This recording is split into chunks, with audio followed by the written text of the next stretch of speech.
Deep in a lush, green jungle lived a little bird named Kiki. Now Kiki was special because she had the most wonderful, bubbly laugh you've ever heard. She laughed when the sun peeked through the leaves. She giggled when a fuzzy caterpillar wiggled by. One sunny morning, Kiki's happy giggles echoed through the trees.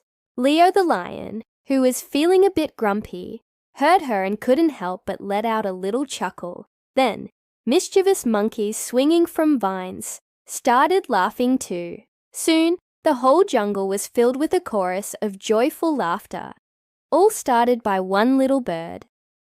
Kiki showed everyone that happiness is contagious, and a good laugh is the best music of all. If you loved Kiki's story, give us a like and subscribe for more adventures. Thanks for watching.